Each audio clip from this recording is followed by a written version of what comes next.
네, 안녕하세요. 빅데이터 분석에 대해서 얘기하고 있고, 이번 계속 지난 시간부터 해서 저희 머신러닝에 대한 얘기를 하고 있습니다. 머신러닝에서 이렇게 많은 그 머신러닝을 위한 작업 흐름에 대해서 얘기를 했고, 그 중에서도 전처리에 대해서 얘기를 하고 있습니다. 지금 이 부분들에 대해서는 저희가 다 얘기를 했고, 마지막으로 이 데이터 수입에 대해서 얘기를 해보려고 합니다. 여기 보면 뭐 이런 용어들을 좀 들어보셨을 것 같은데, 롱 데이터, 와이드 데이터 이렇게 돼 있습니다. 이게 사실은 데이터들이 우리가 원하는 대로 절대 들어오지 않습니다. 그래서 우리가 원하는 대로 이 포매팅을 다시 할 필요가 있겠죠. 그래서 우리가 뭐 롱 데이터다, 와이드 데이터, 이게 사실 용어가 여러 가지 용어로 쓰이는데 우리가 개념적으로 이런 것들에 대해서 한번 알아볼게요. 예를 들어서 이런 거라고 볼 수 있습니다. 그 데이터가 저희가 받았는데 그래서 교통량 데이터다라고 하면 1월에 1일, 예를 들어서 월요일, 그다음에 1월에 2일, 1월에 3일, 1월에 4일 이렇게 쭉 있죠. 그리고 실제로 교통량이 얼마 이렇게 있을 거예요. 데이터가 밸류값이 있겠죠. 그리고 쭉 가다가 2월에 1일 이렇게 있겠죠. 2월에 2일, 3일 이렇게 쭉 데이터들이 있을 겁니다. 이런 데이터를 저희가 어떻게 바꾸고 싶냐면 이렇게 바꾸고 싶은 거예요. 한 줄로 1월, 2월, 3월, 4월 이렇게 한 줄로 쭉 바꿔서 12월까지 이렇게 바꾸고 싶은 거예요. 그러려면 일단 여러 가지 방법이 있는데 첫 번째 일감은 뭐냐면 얘네들을 이렇게 얘를 여기에 이렇게 해서 1월에 1일, 2일, 3일, 4일 해서 31일까지 이렇게 만들고 요 데이터를 여기에, 요 데이터를 여기에, 요 데이터를 여기에 이렇게 넣고 그 다음에 2월에 1일이 있는 데이터, 요 데이터를 여기에 이렇게 넣으면 되죠. 이런 식으로 해서 데이터를 이렇게 옆으로 쭉 레벨을 세워가지고 31일까지 만드는 방법이 있습니다. 이렇게 돼 있는 데이터를 한 줄로 만드는 방법이죠. 자, 이쪽에 있는 걸 저희가 롱 데이터라고 부르고 이쪽에 돼 있는 거를 와이드 데이터라고 부르는데 기냐 넓으냐 이런 차이라기보다는 밑으로 쌓아놓은 데이터를 옆으로 펼쳐놨다 이렇게 생각하시면 될 것 같아요. 근데 여기서 중요한 게 뭐냐면 여기에 있는 1일, 2일, 3일 얘네들은 원래 컬럼 이름이 아마 월이고 컬럼 이름이 1이었을 거예요. 그런데 1로 넘어가면서 컬럼 이름이 아니라 얘는 요 1, 2, 3, 4 자체가 얘네들이 컬럼 이름이 되는 거죠. 컬럼 이름이 이렇게 바뀐 거죠. 무슨 얘기냐면 데이터로 치면 여기에 1이라는 데이터 위에 1, 2, 3, 4가 컬럼 이렇게 데이터가 찍혔던 것들이 와이드 데이터로 넘어오면서 요게 1이라는 축, 얘가 2라는 축, 또 그릴 수는 없지만 3이라는 축, 4라는 축이 생겼다는 거죠.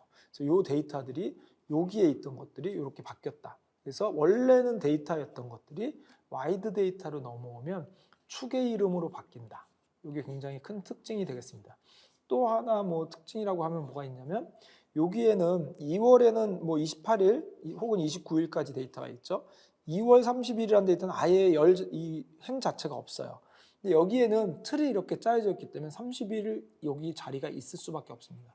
그래서 여기에 결측치, 필연적으로 이렇게 와이드 데이터로 넘어오면 결측치가 발생하는 게 일반적이다. 이렇게 생각할 수 있습니다. 그래서 이런 걸 롱 데이터, 이런 걸 와이드 데이터라고 부르는데 그러면 우리가 왜 롱 데이터, 와이드 데이터를 잘 알아야 되냐면 두 가지를 다 왔다 갔다 변형할 수 있어야 돼요. 일반적으로 여러분들이 받는 데이터는 와이드 데이터의 가능성이 많아요.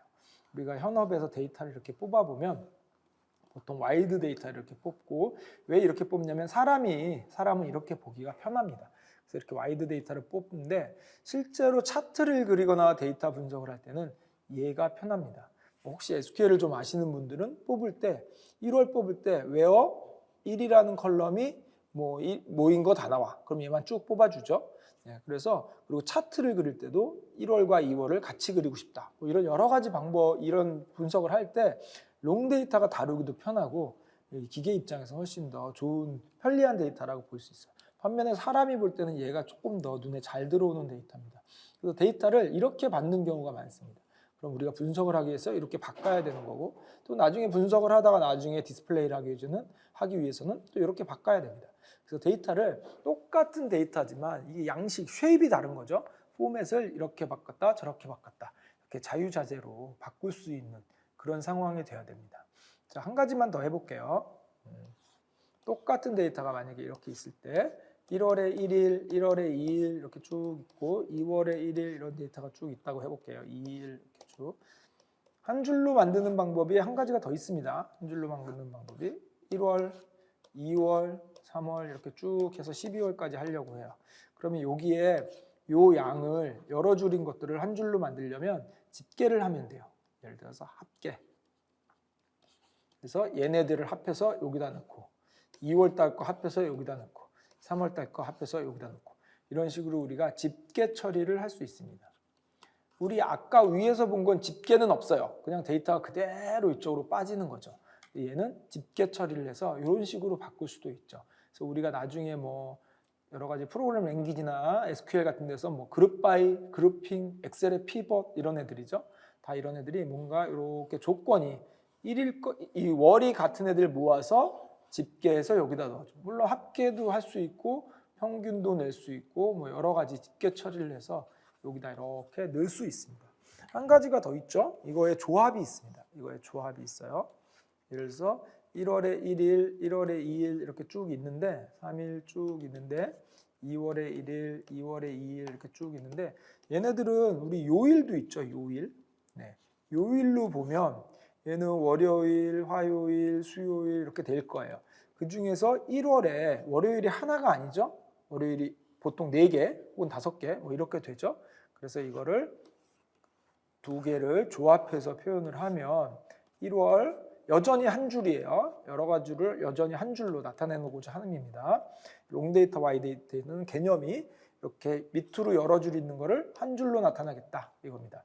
그러면 이렇게 하는 거죠. 여기에 월요일, 여기에 화요일 이렇게. 그래서 월요일이 하나, 둘, 셋, 넷 얘네들의 합계를 월요일의 합계 여기다가 데이터를 써주는 거죠. 화요일의 합계, 수요일의 합계 이런 식으로. 그러면 이거는 아까 옆으로 쭉 줄을 세운 거 플러스 집계까지 된 거죠. 요게 거의 이제 최종이라고 볼 수 있는 거죠. 그래서 이렇게 결국 핵심은 뭐냐면 여러 줄로 밑으로 여러 줄로 돼 있는 거예요. 줄이라고 제가 얘기하지만 이거 행입니다. 행 이쪽은 열이죠. 행열. 그래서 여러 행을 한 행으로 나타내는 방법 이렇게 보시면 되고 이렇게 여러 행으로 밑으로 이렇게 쭉 쌓여 있는 데이터를 한 행으로 표현하는 이런 걸 갖다가 저희가 롱 데이터를 와이드 데이터로 만드는 방법이다 이렇게 얘기를 하고 상황에 따라서 롱과 와이드 혹은 그 중간에 이렇게 요일로 이렇게 한다든가 이런 것들을 자유자재로 왔다 갔다 해야 되고 이럴 때 특징이 뭐냐면 여기에 있는 것들이 데이터로 있는 것들이 행의 열의 이름, 컬럼의 이름으로 올라온다. 컬럼의 이름으로 올라온다. 혹은 여기 있던 컬럼의 이름이 이렇게 롱 데이터로 넘어갈 때는 데이터로 들어간다. 데이터로 들어간다. 이게 굉장히 중요한 특징입니다. 여러분들이 나중에 데이터 분석했을 때 이걸 해보면 생각보다 이게 헷갈려요. 롱 데이터, 와이드 데이터를 왔다 갔다 하는 게 생각보다 굉장히 헷갈립니다. 이런 것들을 좀 잘 하셔야 우리가 좀 데이터를 원활하게 다룰 수 있습니다. 둘 다 필요합니다. 둘 다. 네. 그래서 우리가 여기서 롱 데이터, 데이터 쉐입이 롱 데이터와 와이드 데이터 이런 거를 왔다 갔다 할 수 있어야 된다. 여기까지 해서 좀 전처리를 쭉 저희가 한번 알아봤습니다.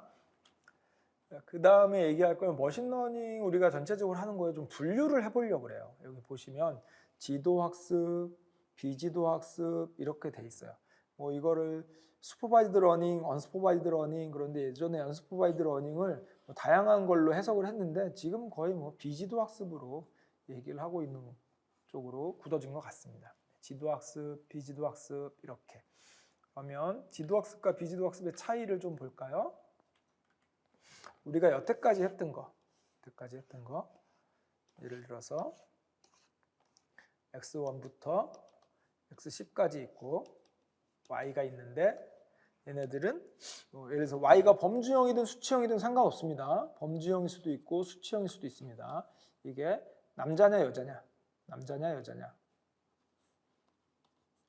이런 식으로 쭉 답이 있는 거죠. 그래서 이거를 맞추는 거죠. 이게 뭐 남자냐 여자냐 이걸 수도 있고 수치 뭐 매출액 100만 원, 200만 원, 뭐 300만 원 이런 걸 수도 있겠죠. 그래서 이런 걸 맞추는 둘 다 마찬가지입니다. 이렇게 둘 다 개념이 뭐냐면 데이터를 이렇게 뿌려놓고 이 데이터를 잘 나눌 수 있는 선, 이걸 찾는 거죠. 수치형이라면 여기에 데이터를 이렇게 뿌려놓고 이 선을 잘 통과하는 선, 이걸 찾자는 거죠. 이런 경우에 저희가 이 기준이 뭐냐면 내가 예측한 데이터와 원래 실제 값의 차이, 내가 예측한 데와 실제 예측한 값의 차이, 이거 같은 경우는 내가 예측한 선과 실제 데이터가 잘 나눠졌는지, 어쨌든 이거는 무슨 뜻이냐면 둘 다 범주형이든 수치형이든 내가 예측한 값이 있어야 되고 실제 값이 있어야 됩니다. 실제 측정 값이 있어야 됩니다. 그래서 이 두 개를 비교를 해서 이 두 개가 차이가 작은 쪽으로, 뭐 이거를 앞에서 얘기한 것처럼 뭐 최소 제곱법을 쓰던 크로스 엔트로피를 쓰던, 사실은 둘 다 최대 우도법이죠. 네, 이런 걸 쓰던, 어쨌든 이런 거의 기본적인 전제가 뭐냐면 내가 예측한 값, 이게 선이고 실제 측정 값, 이게 이 점이죠. 네, 사실은 선 위에 한 점을 나타내는 거지만 똑같은 x1을 넣었을 때 값이 두 개입니다. 내가 예측한 선 위의 점, 그 다음에 실제 점, 이 차이를 비교를 해서 전체적으로 이 차이를 줄일 수 있는 쪽으로, 이 줄일 쪽 있는 쪽으로 선을 만드는 거죠. 그래서 이걸 저희가 지도학습, 슈퍼바이드 러닝이라고 부릅니다. 지도학습, 즉 y값, 우리 흔히 말하는 정답이라고 얘기하는데 정답이 있어야지 학습이 이루어지는 거죠. 그래서 그 정답을 기준으로 내가 예측한 값이 정말 잘 예측하고 있는가, 이게 평가 기준이죠. 그 평가 기준을 바탕으로 좋은 선을 찾자. 이게 사실 여태까지 우리가 했던 말이고, 이게 슈퍼바이드 러닝을 계속해서 얘기를 하고 있었습니다. 여기서 지금 잠깐 요 범주형을 예측하는 것과 수치형을 예측하는 게 조금 달라 보이는데, 요거를 잠깐 보면 얘는 x를 나타내는 거예요. 이쪽은. 자, 여기는 y를 나타내는 거예요. y. 그렇죠? 근데 우리 범주형은 여기가 x1이면 요 축이 x2입니다. 그 y는 어디 있어? y는 동그라미 세모가 y예요. 동그라미 세모. y가 동그라미냐 세모냐 이겁니다. 그래서 이거를 이 범주형을 나타내는 첫 번째 케이스와 두 번째 케이스를 굳이 나눠서 보면 범주형은 x1과 x2를 둘 다 그려준 거예요. 둘 다. 그리고 y는 이렇게 나타낸 겁니다. 근데 얘는 x1이 요거를 그리고 얘는 y예요. 결국 요 차트, 요 데이터로 보면 우리는 x1 하나만 보여준 거예요. 하나만.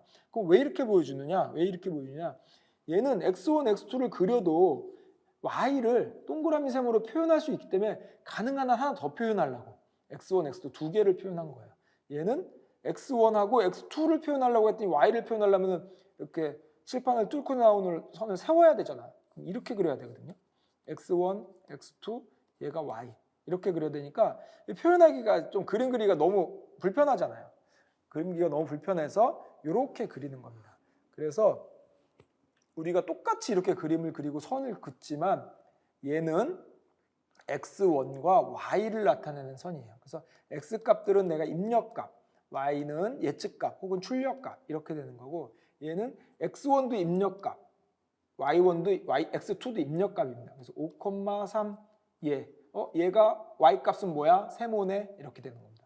y값은 세모네 이렇게 되는 거예요. 그래서 마치 범주형과 수치형을 나타낼 때 그림을 다르게 그리는 것 같지만 실제로는 같은 그림을 그리는 건데, 수치형일 때는 x1만 그리고 세로축에다가 y값을 나타내는 거고, 범주형일 때는 x1, x2 두 개를 그리고 여기다가 y는 동그라미 x로 나타낸 겁니다. 그러니까 우리가 그릴 수 있는 한 최대한 많이 그리고 싶은 거예요.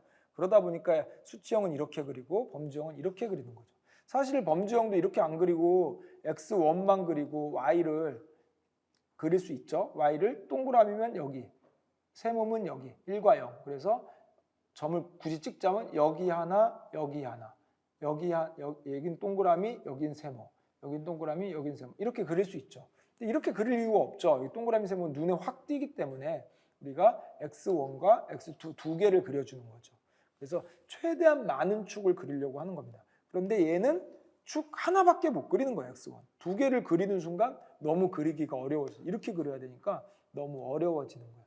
그래서 얘는 똑같이 사실 개념은 같아요. 회기식 개념 같고 y 꼴 얘는 w1의 x1 이렇게 표현한 거고 얘는 y 꼴 w1의 x1 더하기 w2의 x2 여기까지 표현한 거죠. 그리고 y를 그냥 안 쓰죠. 이걸 다시 시그모이드 함수에다가 넣어서 쓴다. 이렇게 되는 거죠.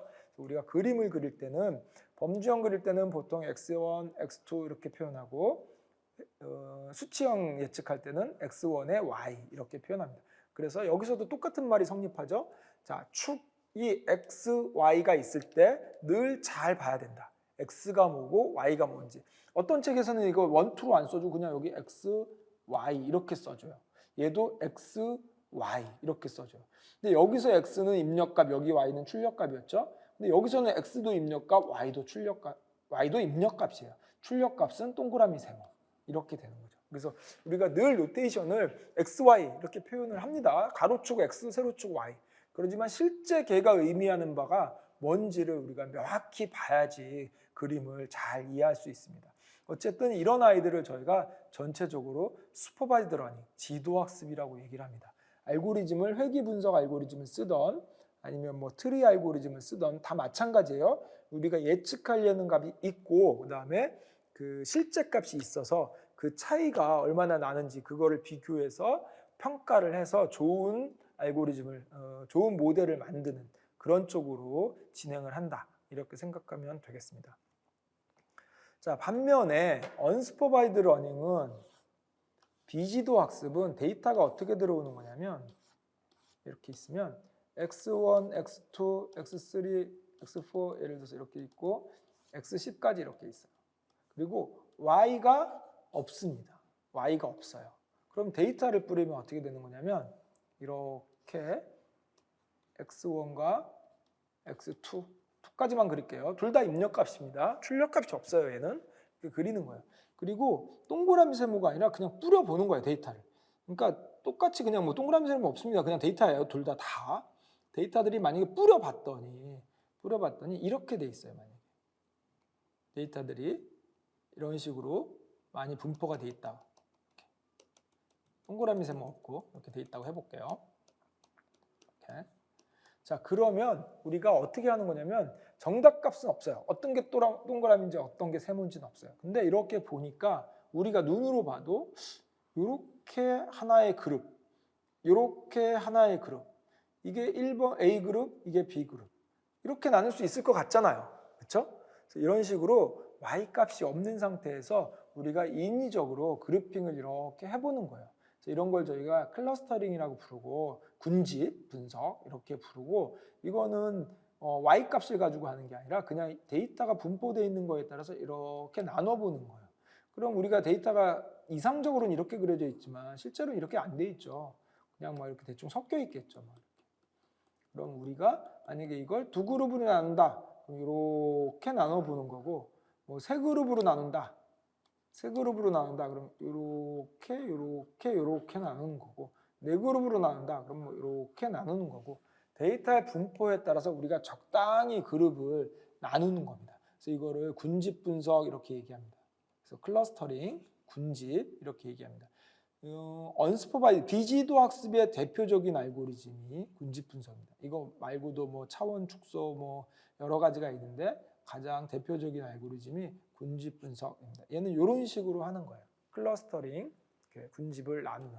그럼 얘는 실제로 보면 우리가 좀 나눠보면 이렇게 슈퍼바이즈드 러닝이 있고 언슈퍼바이즈드 러닝이 있는데 대표적인 게 클러스터링이 있고 그 다음에 얘는 대표적인 게 클래시피케이션 있죠. 사실은 우리는 알고 있어요. 클래시피케이션만 있는 게 아니라 리그레션도 있다. 리그레션. 표현은 우리가 회귀라고 쓰지만 실제 이거는 수치를 분석하는, 수치를 예측하는 아이. 그 다음에 클래시피케이션 이렇게 쓰면 얘는 범주를 예측하는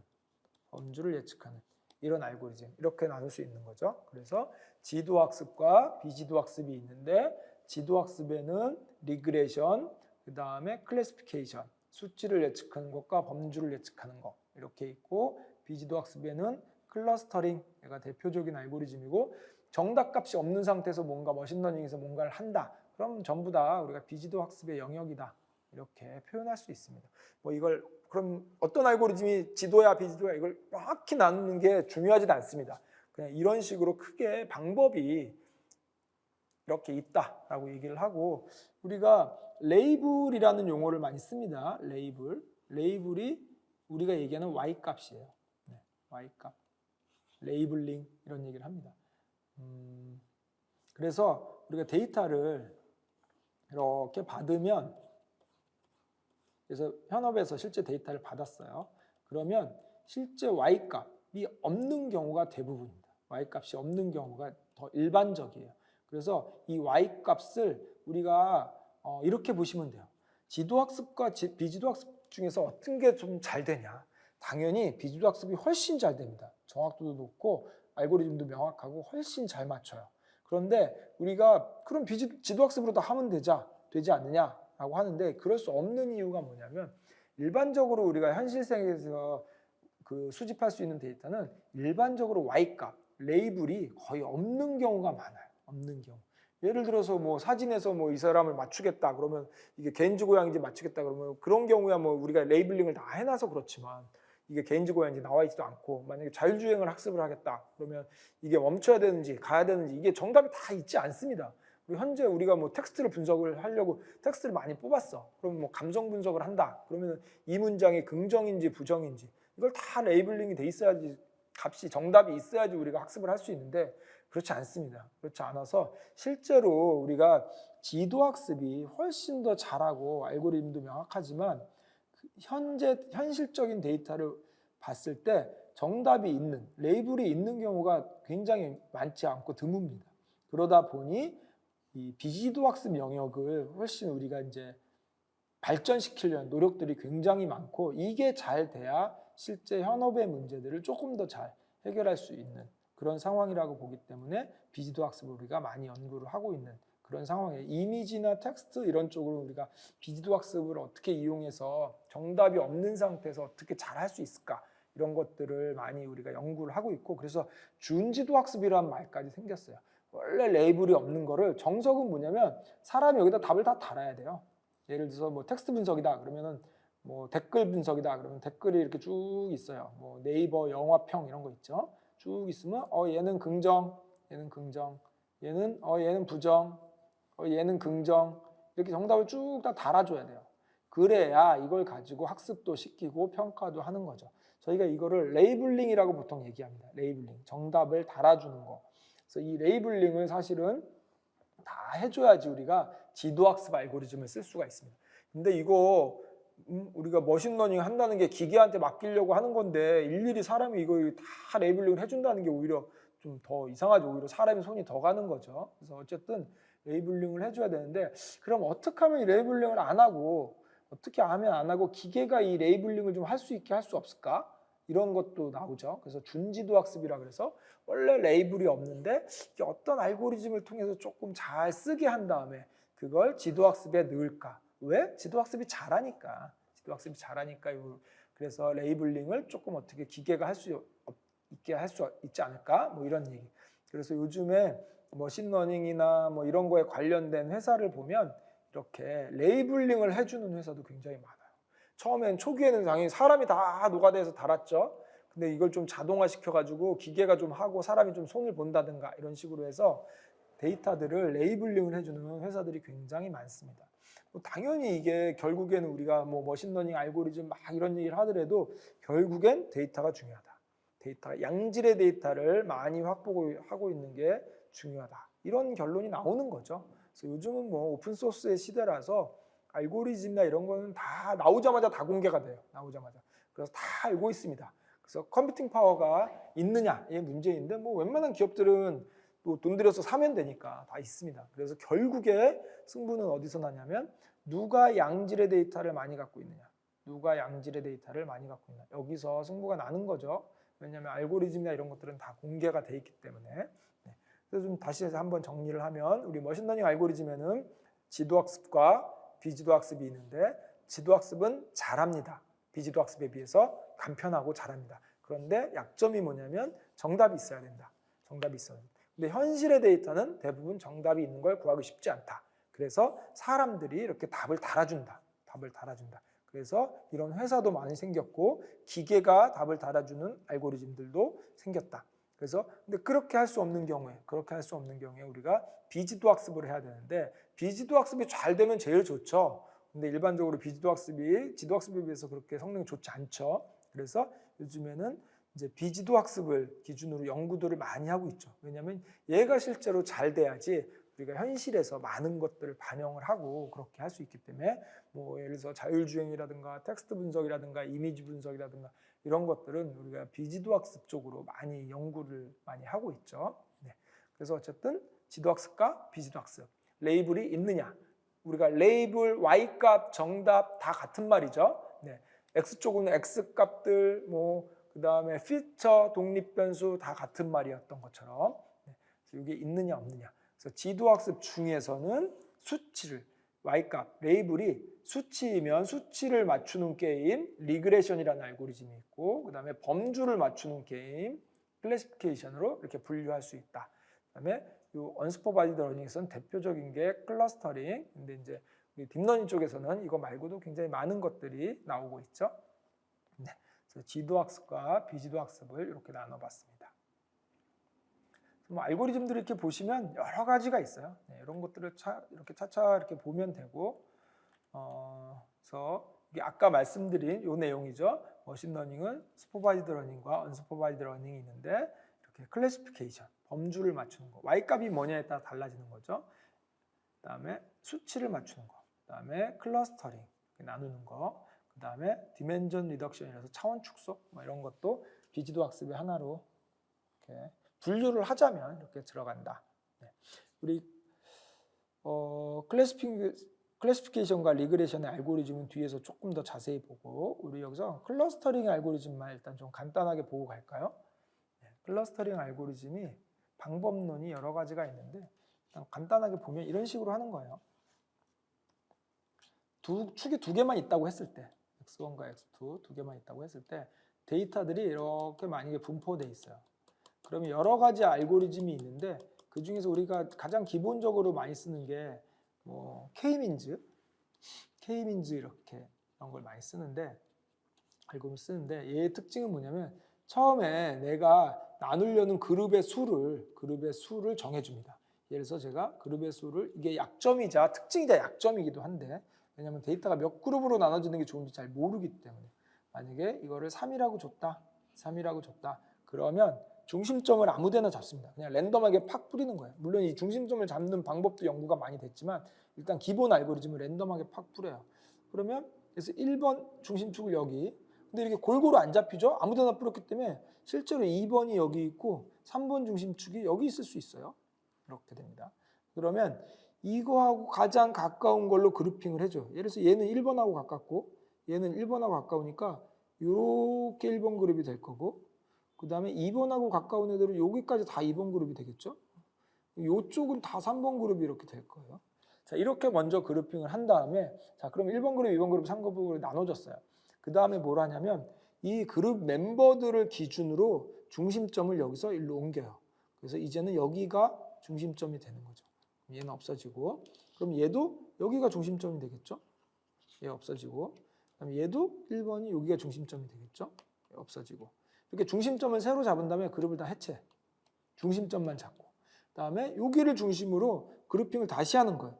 이 점들의 길이가 3번, 중심점과 제일 가까운 쪽으로 가는 거예요. 이렇게 한 그룹, 이렇게 한 그룹, 이렇게 한 그룹. 얘는 3번 그룹인가요? 뭐 이런 식으로. 2번 그룹인가요? 뭐 이런 식으로 되겠죠? 지금. 이렇게 하고 또 중심점을 이쪽으로 옮기는 거예요. 3번 그룹을. 가운데로 그룹의 가운데로 중심점을 또 다시 다 옮겨요. 1번, 2번 이런 식으로 계속 이걸 무한 반복합니다. 그러면 결국에 이제 이 그룹이 우리가 원하는 대로 이렇게 뭔가 이 중심점이 처음에는 이렇게 아무데나 뿌렸기 때문에 여기 잡혔던 것들이 적당히 이렇게 나눠져서 얘가 1번 그룹, 2번 그룹, 3번 그룹 이렇게 됩니다. 이걸 무한 반복하는 이게 K-민즈 알고리즘이고 굉장히 우리가 공부할 때도 많이 쓰이고 실제로도 많이 쓰입니다. 네. 근데 이런 애들이 이제 좀 약점이 있어요.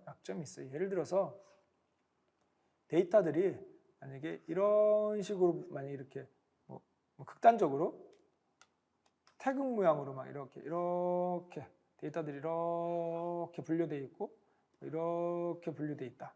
그러면 이렇게 1번 그룹, 2번 그룹 나누면 참 좋겠는데 얘는 잘 못해요.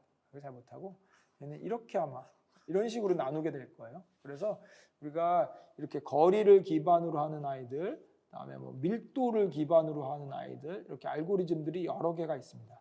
문집에도 여러 개가 있어요. 하나만 더 예를 들어보면 우리 유명한 알고리즘, 병합 알고리즘이라고 있는데, 걔네들은 어떻게 하냐면 이렇게 데이터들이 이렇게 있으면 먼저 얘는 그룹을 개수를 정해주지 않아요. 그래서 처음에 각각이 만약에 데이터가 100개다. 그럼 100개의 그룹으로 딱 이렇게 정하는 거예요. 100개의 그룹이 있는 거예요. 그 다음에 자기하고 제일 가까운 애들끼리 한 그룹을 지어요. 얘하고 얘는 가깝죠? 한 그룹. 얘는 그냥 혼자 한 그룹. 얘는 이렇게 한 그룹, 한 그룹, 한 그룹, 한 그룹. 이런 식으로 쭉 다 그룹을 지어요. 2개씩 짝 지어가지고. 그 다음에 또 가까운 애들끼리 또 뭉쳐요. 이렇게. 가까운 애들끼리 뭉쳐요. 가까운 애들끼리. 뭐 재봐야 되겠지만 어떻게 가까운가? 어떻게 가깝나요? 이렇게 가깝나요? 따라. 이런 식으로 점점 덩어리를 불려가서 최종제는 전체가 한 그룹이 되게. 그래서 100개의 그룹에서부터 쭉 출발해서 전체가 한 그룹이 되게 이렇게 묶습니다. 그리고 나서 우리 덴드로그램이라는 거 들어보셨을 거예요. 그래서 데이터가 이렇게 쭉 100개가 있으면 처음에 이렇게 한 그룹, 이렇게 한 그룹, 뭐 이런 식으로 그룹, 그다음에 얘하고 한 그룹, 뭐 얘하고 한 그룹, 그다음에 최종적으로 이렇게 한 그룹 이렇게 한 다음에 내가 나누고 싶은 그룹의 수에 따라서 이렇게 나누면 1번 그룹, 2번 그룹 이렇게 되는 거고, 이렇게 나누면 1번 그룹, 2번 그룹, 3번 그룹, 4번 그룹, 5번 그룹 이렇게 되는 거죠.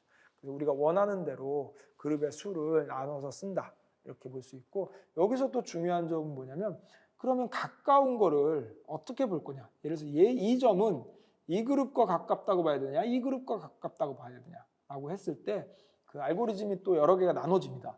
예를 들어서 중심거리가 가까운 걸 가까운 거로 볼 거냐, 아니면 최단점이 가까운 걸 가까운 거로 볼 거냐, 아니면 최장점이 가까운 걸 가까운 거로 볼 거냐, 뭐 아니면 평균거리가 가까운 걸 가까운 거로 볼 거냐, 뭐 여러 가지 굉장히 다양한 방법이 있습니다. 그래서 이것도 우리 병합분집 같은 경우에도 어떤 알고리즘에 따라서 그 데이터의 특징에 따라서 어떤 걸 쓰느냐에 따라 좀 달라지겠죠. 그래서 어떤 것도 사실 명확한 건 없고 여러 가지 알고리즘이 있고 그 중에서 적당한 걸 찾아서 쓴다 이렇게 생각하시면 되겠습니다. 이게 우리 클러스터링, 군집 분석의 기본적인 거고, 뭐 이거 말고도 뭐 DB 스캔이라든가 뭐 여러 가지 방법론이 있습니다.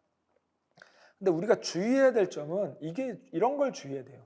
우리 클러스터링에서는 우리가 하고자 하는 게 뭐냐면 예를 들어서 클래시피케이션에서는 얘가 세모고 얘가 네모야. 그러면 이거를 나누는 선을 찾고 그 다음에 자 새로운 데이터가 들어왔어. 그러면 우리 이렇게 그림을 그려보면 데이터가 원래 이렇게 있었죠.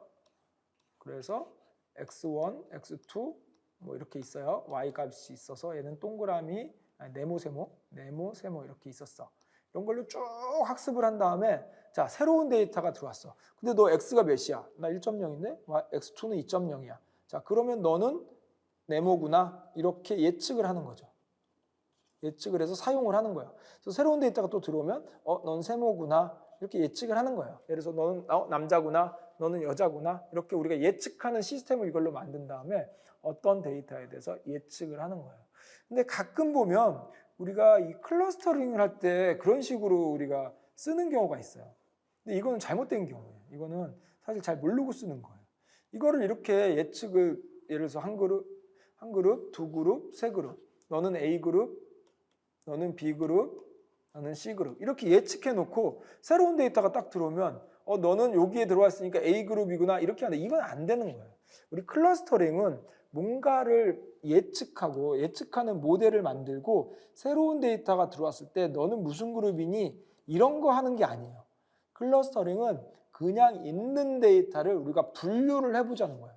너는 예를 들어서 우리가 현업에서 이거를 얘기를 한다면 얘 같은 경우에는 자 이렇게 됐어. 그러면 이제 앞으로 매출액이 얼마가 될 것 같아? 예측을 해서 그걸 사용을 하는 거고, 얘 같은 경우에는 뭔가 예측하는 시스템이 아니라 지금 우리가 있는 아이들을, 우리가 있는 데이터를 분류를 해서 너는 이쪽 그룹이구나. 예를 들어서 우리 많이 쓰는 것 중에 고객의 소리, VOC 같은 거 이런 거 들어오면 이걸 기준으로 이렇게 나눠서 너는 서비스 쪽이구나, 너는 이쪽이구나, 이걸 나눠서 있는 데이터를 분류를 해서 좀 이렇게 하자, 이런 걸 알아보자, 현재 데이터를 지금 상태를 보자, 이런 쪽이지, 이 클러스터링을 기준으로 해서 이걸 예측을 해서 뭔가 쓰는 그런 쪽은 아니라고 보입니다. 그러다 보니 뭐가 중요해지냐면 평가가, 물론 이렇게 쓸 수도 있겠죠. 근데 원래 용도가 예를 들어서 평가를 함에 있어서 평가가 굉장히 극명하게 나눠져요. 클래시피케이션은 평가가 우리 앞에서 봤던 대로 내가 예를 들어서 몇 개를 다시 한번 모델을 만들고 100개를 예측을 하는 거예요. 100개를 쭉 예측을 해보니 동그라미, 동그라미, 세모 이렇게 예측을 한 거예요. 그런데 실제 데이터 값이 동그라미, 세모, 동그라미, 세모 이렇게 있어요. 그러면 100개 중에 몇 개를 맞췄니? 100개 중에 몇 개를 맞췄니? 혹은 뭐 이 평가하는 방법은 뒤에서 저희가 다시 배우는데, 이런 식으로 답이 있기 때문에 이런 식으로 평가가 가능해요. 그런데 클러스터링은 이런 식의 평가는 불가능해요. 이런 식의 평가는 안 돼요. 왜냐하면 우리가 이렇게 그룹, 이렇게 그룹, 이렇게 했던 게 이걸 잘했다 못했다라고 평가할 수 있는 근거가 없어요. 왜냐하면 이쪽이 동그라미고 여기가 세모고 여기가 네모라는 그런 답이 없기 때문에 그냥 소위 말해서 말 그대로 정답이 없는 거죠. 그래서 이런 식의 평가는 불가능합니다. 그래서 이걸 평가하고 측정한 다음에 예측하고 이런 거는 클래시피케이션에서 하는 겁니다. 클러스터링은 그렇게 할 수가 없어요. 기본적으로 정답이 없기 때문에. 그래서 우리는 그래도 굳이 클러스터링을 평가한다. 그럼 우리가 뭐 실내 스코어 이런 것들이 있는데, 걔네들의 기본적인 개념은 뭐냐면, 우리가 이 데이터를 쭉 이렇게 있으면 군집을 이렇게 나눠 놓고 뭘 보자는 거는 얼마나 얘네들이 밀도 있게 오밀조밀하게, 한 그룹을 봤을 때 얼마나 오밀조밀하게 잘 나눴느냐, 이런 거를 보고 이걸로 평가를 하겠다는 건데, 이건 절대 수치는 아닙니다. 이게 높다고 해서 굉장히 잘 나눴다 이렇게 볼 수도 없고, 이게 낮다고 해서 못 나눴다 이렇게 볼 수도 없습니다. 그냥 간접적으로 볼 수 있는 그냥 참고 수치 정도 될 겁니다. 아마 클러스터링을 평가하는 수치는 뭐 실루엣 스코어다 이런 거고, 이거는 밀도를 기준으로 한다 뭐 이런 얘기가 나와 있을 텐데, 얘네들은 참고 수치라고 보시면 돼요. 기본적으로 정답이 없기 때문에 우리가 그런 식의 평가는 좀 어렵다 이렇게 볼 수 있습니다. 이게 가장 큰 차이입니다. 지도학습과 비지도학습의 기본적인 속성이 달라서 생기는 차이고, 우리가 여태까지 많이 얘기했던 건 전부 지도학습의 클래시피케이션이나 리그레이션이에요. 이런 걸 이용해서 선을 찾고 그 선으로 평가를 하고 좋은 선을 찾은 다음에 새로운 데이터가 들어오면 그걸로 예측을 하자. 이건 지도학습 개념이고, 우리 클러스터링은 그런 식으로 활용하지는 않는다. 우리가 평가 자체를 정답이 없기 때문에 그런 식으로 할 수는 없다. 이런 거를 좀 나눠서 생각을 해볼 필요가 있습니다. 그래서 슈퍼바이즈드 러닝과 언슈퍼바이즈드 러닝에 대해서 전반적으로 우리가 쭉 봤고, 슈퍼바이즈드 러닝은 좀 더 우리가 알고리즘을 자세히 좀 보려고 합니다. 네. 그래서 여러 개가 있는데, 이 중에서 저희가 앞에서 말한 것처럼 리그레이션 계열, 트리 계열 요걸 좀 나눠서 볼게요. 예를 들어서 우리가 나누는 분류 기준으로 한번 보면, 우리가 슈퍼바이즈드 러닝, 언슈퍼바이즈드 러닝 나눴고, 여기에 클래시피케이션, 리그레이션 이렇게 나눴어요. 그런데 이런 분류 말고 슈퍼바이즈드 러닝 중에서는 요거는 우리가 태스크에 따라서 하고 싶은 태스크가 뭐냐에 따라서, 정확히 얘기하면 Y값이 뭐냐에 따라서, Y값이 범주형이냐 수치형이냐에 따라서 클래시피케이션이냐 리그레이션이냐 이렇게 나눠지는 거죠. 우리가 하려고 하는 작업의 목적에 따라서.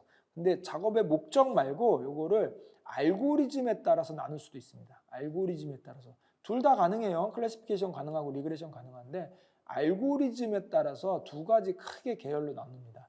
첫 번째 앞에서 봤던 것처럼 리그레이션 계열과 트리 계열 이렇게 나눕니다. 리그레이션 계열과 트리 계열. 얘는 그 회귀 분석을 기반으로 해서 발전시킨 알고리즘이고, 얘는 그 트리 계열, 우리 앞에서 봤던 그 스무고개하고 같은 거죠. 요걸 기반으로 해서 발전시킨 이렇게 두 가지로 발전이 됐는데 여기에서 보면 여기에도 리그레션이 있고 여기에도 리그레션이 있습니다. 같은 회귀 분석이라는 뜻이지만 우리가 쓴 용도는 달라요. 여기서는 회귀 분석이 원래 수치를 분석하는 거니까 수치를 분석한다는 의미로 우리가 리그레션이란 말을 썼고 여기서는 알고리즘의 종류라는 의미로 이렇게 말 그대로 회귀 분석에서 출발한 알고리즘이라는 뜻으로 리그레션을 썼습니다. 그래서 우리가 헷갈리지 말아야 되는 게 이 분류는 우리가 하고자 하는 작업 목적에 따라서 달라지는 거고 이 분류는 알고리즘에 따라서 우리가 분류를 한 겁니다. 책에서 보면 이게 막 이렇게 섞여서 나와서 가끔 헷갈려요. 근데 여기도 리그레션이 있고 여기도 리그레션이 있어요. 헷갈리죠?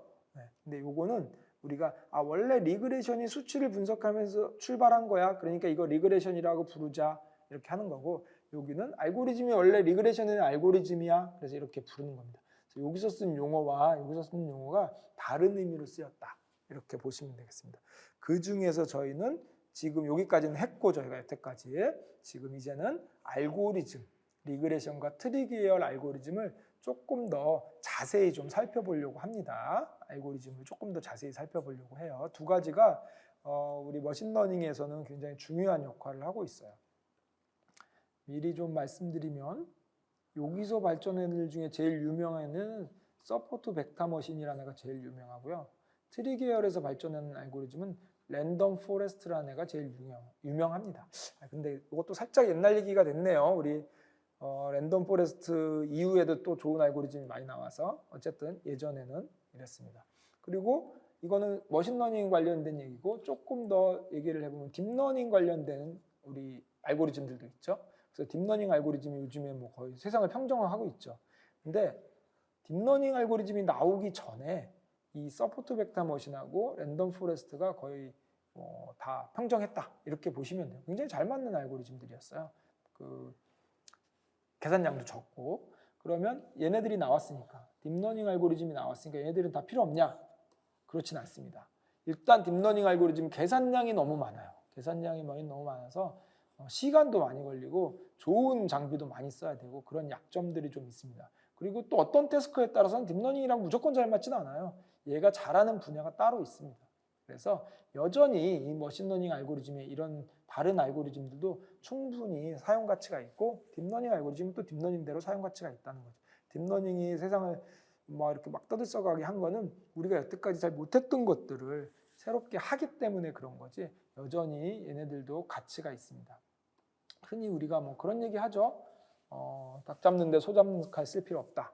이런 얘기가 있습니다. 이 딥러닝이 약간 그런 의미가 있어요. 계산량, 연산량이 워낙 많이 들기 때문에 그런 의미가 있습니다. 그래서 다 필요하다. 얘도 필요하고 얘도 필요하고 얘는 얘 나름대로 필요하고 결국 우리 앞에서도 말했다시피 이게 왜 그러냐면 만약에 우리가 원인을 밝히는 인과관계를 밝히는 학문이었으면 원인을 이렇게 딱 밝혀내면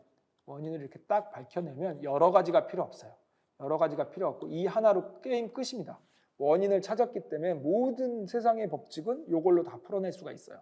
그런데 우리는 원인을 못 밝히고 그냥 상관관계만, 인과관계를 못 밝히고 상관관계만 밝히는 그런 패턴만 찾는 거예요. 패턴만. 그러다 보니까 알고리즘이라는 거는 선을 잘 긋기 위한 거잖아요. 어떻게 하면 선을 잘 그을까? 이런 거잖아요. 근데 이게 데이터가 이렇게 생긴 놈은 이런 방법, 데이터가 이렇게 생긴 놈은 이런 방법. 이게 데이터의 패턴에 따라서 잘 긋는 알고리즘이 다르다는 거죠. 그러니까 어느 하나도 평정할 수가 없는 거예요.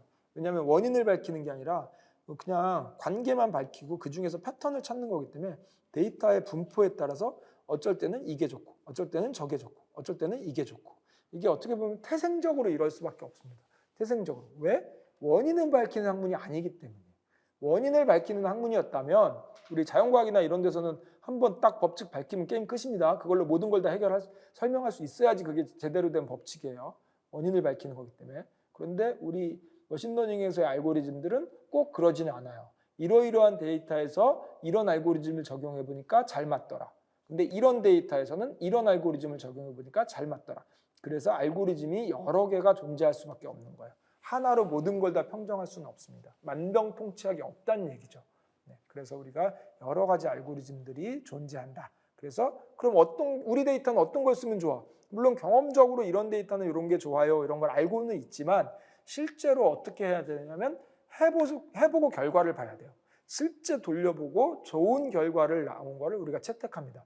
그래서 우리가 기본적으로 머신러닝에서는 거의 이런 철학 자체가 좋은 거를 선택하는 기준, 선택의 기준이 뭐냐면 이론적으로 이러이러하니까 이게 원인이 될 것 같아, 설명이 높을 것 같아 이런 얘기 전혀 안 하고 실제 돌려보니까 결과가 이게 좋더라.